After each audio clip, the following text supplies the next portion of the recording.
olùgbọ́ mi lónìí lórúkọ ọlọ́run bàbá ọmọ àtẹ̀mímọ́ àánú ọlọ́run ojú rere kò ní fi lé yín sílẹ̀ lórúkọ jésù kristi. Ohun tí mo fẹ́ kí a kọ́kọ́ ṣe lónìí ni pé kí a fi orin kí ọba àwọn ọba àti olúwa àwọn olúwa.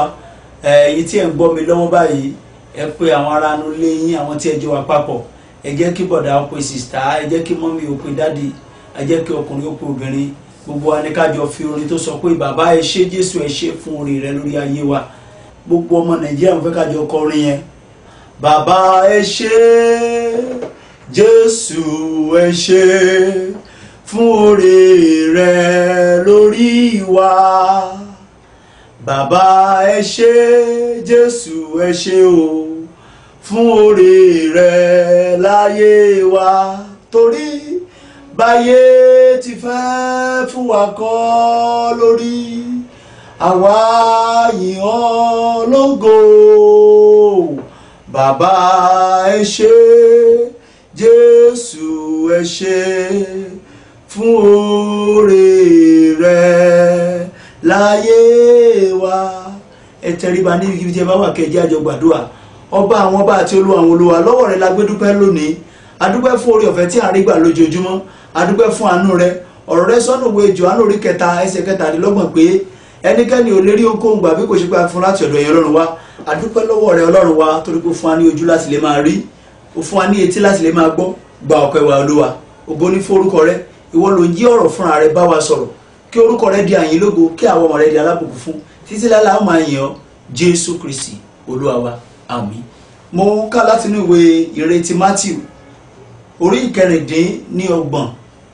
Màá bẹ̀rẹ̀ kíkà rẹ̀ láti ẹsẹ̀ 17 títí dé 24. I read from the book of Matthew chapter 26.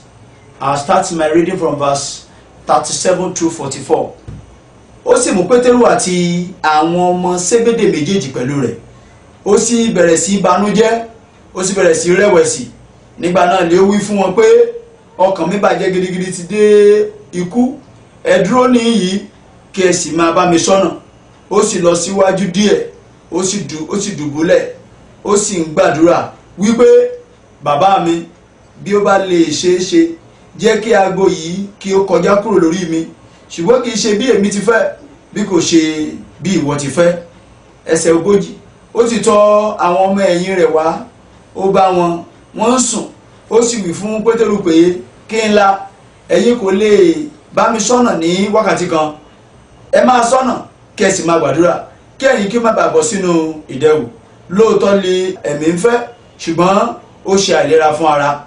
Ó sì tún padà lọ lé ẹ̀rí kejì, ó sì gbàdúrà wípé bàbá mi, bí aago yìí bá lè ré mi kọjá, bí kò ṣe pé mo mú, ìfẹ́ tìrẹ ni kí a ṣe.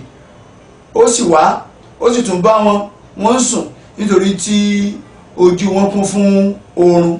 Ẹsẹ̀ 24 tí màá ti dánu kíkà rẹ̀ dúró. Ó sì fi wọ́n sílẹ̀, ó sì tún padà lọ, ó sì gbàdúrà ní ẹ̀rìn kẹta. Ó ń sọ ọ̀rọ̀ kan náà. Hallelujah. Mo kí ẹ̀yin olùgbọ́ mi lónìí lórúkọ Olúwa lẹ́ẹ̀kan sí. Àkórí ọ̀rọ̀ Ọlọ́run tí a fi rán mi sí yín lónìí, ó ní í ṣe pẹ̀lú ohun tí a ń pè ní ìrora àti èrè. Ìrora àti èrè. Jẹ́ kí n sọ fún ẹnìkan tó ń gbọ́ mi lọ́wọ́ báyìí pé bí o bá ti ní ìrora rí, máa retí èrè ń bọ̀. Ohun tí Olúwa ní kí n sọ fún ẹnìyẹn o. Tó bá ti ní ìrora rí, èrè rẹ ti dé tán lórúkọ Jésù Kristi. Gbogbo ẹ̀yin tẹ́ ti ní ìrora rí lórí ọmọ, ẹ ti ní ìrora rí lórí aya, lórí iṣẹ́, lórí ilé, Olúwa ti rán mi sí yín, ó ní kí n sọ fún yín pé èrè yín ń bọ̀. Àsìkò èrè dẹ̀rẹ̀. Ẹ̀yin náà bá mi sọ fún ẹnìkan tó wà ní ẹ̀bá ọ̀dọ̀ yín bí tí ẹ wà yẹn pé àsìkò èrè rẹ ti tó. Kókó má banújẹ́ mọ́ o, ó ti ní ìrora rí, ṣùgbọ́n láìpẹ́ yìí èrè ń bọ̀ lórúkọ Jésù Kristi. Ẹsẹ̀ Bíbélì kan jẹ́ kí ohun tí a sọ yìí kí ó fìdí múlẹ̀ dáradára.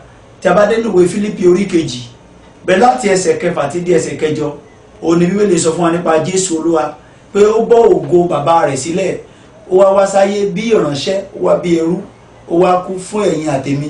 Ẹsẹ̀ 9 yẹn ni gbogbo wa máa ń fẹ́ kà dáadáa pé Ọlọ́run pẹ̀lú ti gbé ga gidigidi, ó fún lórúkọ tó borí gbogbo orúkọ, pé lórúkọ Jésù gbogbo kó mọ wólẹ̀. Kì í ṣe pé ó dédé di orúkọ tí gbogbo ayé celebrate. Èèyàn ò lè dédé di ẹni tí gbogbo èèyàn máa celebrate. Ẹni tí kò bá la ìrora kọjá, kò lè èèyàn ò lè ti pàṣẹ rẹ̀ rí èrè. irú ẹ̀dá bẹ́ẹ̀ kò lè ní èrè. Ohun tí ó ṣẹlẹ̀ nípa Jésù Olúwa nìyí. Jésù Olúwa ní ìbànújẹ́ nítorí pé a fi ohun tó bá wá ṣẹlẹ̀ a fi hàn. Ó wà nínú ìbànújẹ́ ṣẹ̀sì gbàgbé pé Bíbélì náà ti sọ tẹ́lẹ̀ pé ìjẹ́ inú ẹnikẹ́ni á bàjẹ́ ẹ jẹ́ kí ó gbàdúrà, ìjẹ́ inú ẹnikẹ́ni á dùn ẹ jẹ́ kó kọrin. So Jésù Olúwa wá rí pé ìṣẹ̀lẹ̀ tó fẹ́ ṣẹlẹ̀ yìí máa lágbára. Ó lọ sínú ọgbà Gẹ́stímánì. Àwa náà ní àǹfààní láti débẹ̀ nílẹ̀ orílẹ̀-èdè Ísírẹ́lì. Ìgbà tá a wọnú ọgbà yẹn àwa náà kúnlẹ̀ gbogbo wọn tiẹ̀ fi kíkan àwa tó ti lò bí 2,000 ọdún. Àwọn tí mo sọ ni pé Jésù Olúwa wà nínú ìbànújẹ́ nínú ọgbà yìí.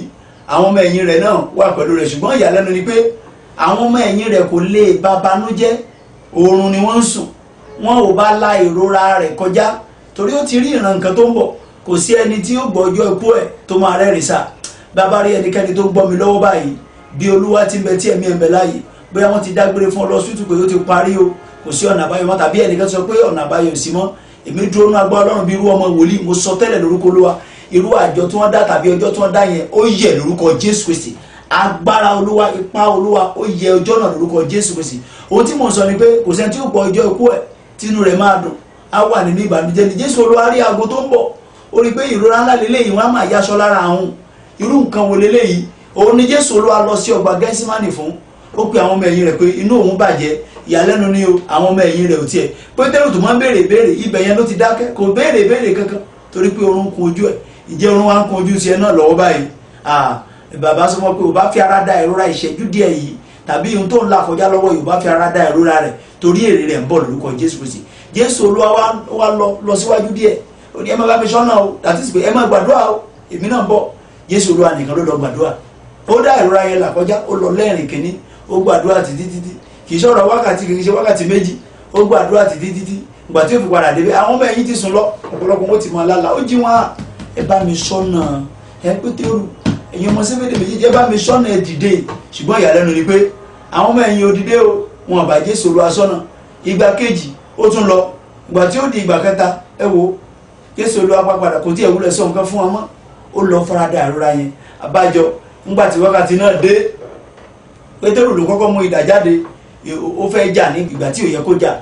Jésù ní àsìkò ìjà kọ́ lélẹ̀ fi dẹ pamọ́, àsìkò téèyàn lo idà kọ́ lélẹ̀ yìí. Jésù Olúwa la ìrora ikú oró orí igi àgbélébù kọjá, kì í ṣe torí ẹlòmíì o, kì í ṣe torí ara rẹ̀, torí ti ẹ̀yin àtèmi ni, torí ẹ̀yin tí ẹ jẹ́ òtòṣì ẹlẹ́ṣẹ̀, torí èmi tí mo jẹ́ òtòṣì ẹlẹ́ṣẹ̀. Òní Jésù Olúwa fi wá yóò fi ògo bàbá rẹ̀ sílẹ̀. Ìwé Fílípì orí 2 bẹ̀rẹ̀ láti ẹsẹ̀ 6, Bíbélì sọ fún wa pé ẹni tí ó tilẹ̀ jẹ́ àwòrán Ọlọ́run kò kà á sí ìwọra láti bá Ọlọ́run dọ́gba, ṣùgbọ́n ó bọ́ ògo rẹ̀ sílẹ̀, ó sì mú àwọ̀ ìránṣẹ́, a sì ṣe ní àwòrán ènìyàn. Nígbà tí a sì rí ní ìrí ènìyàn, ó rẹ ara rẹ̀ sílẹ̀, ó sì tẹríba títí di ojú ikú, àní ikú orí igi àgbélébù. Hallelujah. Ìyàlẹ́nu ni pé Jésù Olúwa farada ìrora orí igi àgbélébù nítorí ẹ̀yin àtèmi. Ẹ bá wo ìjìyà Jésù, bí wọ́n ṣe jẹ́ níyà, bí wọ́n ṣe pa lọ́kàn lẹ́gbẹ̀ẹ́, bí wọ́n ṣe faṣọya lára ẹ̀, tí wọ́n rìn ní ìhò láàrin àwọn ẹgbẹgbẹ̀rún ènìyàn tó ti bọ́ rí, láàrin àwọn tó ti sọ pé ògo fún ọmọ Dáfídì, olùbùkún ẹni tó ń bọ̀ wá, láàrin wọn náà ni wọ́n ti tú sí ìhò. Mo gbàdúrà lórúkọ Olúwa, gbogbo ohun tí ayé fẹ́ ṣe láti tú ọ sí ìhò, ipa Olúwa yóò dá dúró lórúkọ Jésù Kristi. Ohun tí wọ́n fẹ́ lò láti ja ilé yín tàbí ja iṣẹ́ yín níjì, láti sọ yín di ẹni yẹ̀yẹ́, lórúkọ Jésù Olúwa yóò sọ di aláìlágbára. Ohun tí mo fẹ́ sọ fún ẹ̀yin ọmọ Ọlọ́run lónìí ni pé bí kò bá tí ì sí ìrora kò lè sí èrè. Àwọn nǹkan kan wà tí èèyàn máa ní ìrora lórí ẹ̀, tó bá wá ti ní ìrora lórí rẹ̀ á wá ní èrè. Kí ni àwọn nǹkan yìí bí ẹ̀mí Olúwa ti fi sí orí ọkàn mi, mo fẹ́ sáré mẹ́nubà ní kíákíá torí àwọn aṣáájú náà wọ́n ti ní ìrora lórí àwọn nǹkan yẹn rí, òun náà ni wọ́n sì ní èrè lórí. Ohun tí ẹ̀mí Olúwa fi sórí ọkàn mi tó ṣe àkọ́kọ́ ni ohun tí à ń pè ní ìsìn, service unto God and unto man. Bí èèyàn bá lè ní ìrora lórí ìsìn, tó bá lè sin Ọlọ́run, tó lè tún sin àwọn èèyàn rẹ̀ náà, tó lè sin ènìyàn. If you don't serve God and serve his people, you cannot become anything in life. Èèyàn ò lè ní èrè. Tó bá máa jèrè Ọlọ́run, tó bá máa jèrè ìgbàgbọ́, tó bá máa jèrè ènìyàn, ó kọ́kọ́ sin Ọlọ́run, ó sin àwọn ènìyàn. Gbogbo èyí tí ẹ wà ní ipò ìjọba, tí a fi sí ipò agbára, ǹjẹ́ ẹ jẹ́ mọ̀ pé bí ẹ ṣe wà ní ipò yẹn, ẹ ó sin Ọlọ́run, ẹ ó sin ènìyàn. Kì í ṣe torí ara yín lẹ ṣe wà ń bẹ̀. Jésù Olúwa lọ sínú ọgbà Gẹ́símánì yìí, Jésù Olúwa dá ìrora yìí, ó fi ara dá ìrora torí pé Ádámù àkọ́kọ́ ti ṣẹ̀, tí í ṣe bàbá wa àkọ́kọ́, ẹni àkọ́kọ́ tí Ọlọ́run dá, ó ti ṣẹ̀. ikú ẹ̀ṣẹ̀ ẹni àkọ́kọ́ òní Jésù ló wá kú kí ẹ̀yin àtẹ̀mí bá lè ní ìgbàlà kí a bá lè níyì. Ohun tí mo sọ ni pé èèyàn yóò wá sin Ọlọ́run yẹn nípasẹ̀ Jésù Kristi. Ìyẹn nìkan kọ́, ó tún sin àwọn èèyàn Ọlọ́run. Èmi náà rántí pé nínú ìrìn àjò ayé mi kí a tó ní orí ọ̀fẹ́ láti dé ibi tí a gbé ẹsẹ̀ lé yìí tàbí ibi tí a dé yìí, èmi náà ti ní àǹfààní both in the secular world and the spiritual world I have served. Anybody that refuses to serve cannot become anything in life. Gbogbo ẹni tó bá lè sìn Ọlọ́run, tó lè sin ènìyàn, inú ti iṣẹ́ ara mo sin ènìyàn, inú ti iṣẹ́ ẹ̀mí mo sin àwọn ìránṣẹ́ Ọlọ́run, àwọn wòlíì Ọlọ́run, yàtọ̀ sí pé ilé wa jẹ́ wòlíì, èmi náà tún lọ sìn. Ẹni tí kò bá sìn kì í lè jẹ́ nǹkan kan. Ohun àkọ́kọ́ nìyẹn, bí ènìyàn yóò bá jèrè láyé, ó kọ́kọ́ sìn, wàá sin Ọlọ́run, wàá dẹ̀ sin ènìyàn. Ohun kejì ni pé wàá ní ìrora lórí ọ̀rọ̀ Ọlọ́run.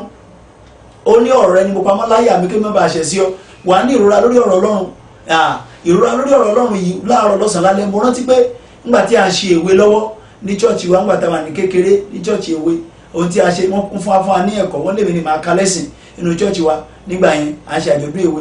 Mo wá ka John chapter 3 verse 1 to 10. O gbọ́dọ̀ ní ìrora ọ̀rọ̀ Ọlọ́run, kì í ṣe yẹn nìkan, o tún gbọ́dọ̀ ní ìrora àdúrà àti àwẹ̀. Gbogbo ẹ̀yin Ọlọ́run tẹ́ ẹ gbọ́ mi, o gbọ́dọ̀ ní ìrora àdúrà àti àwẹ̀.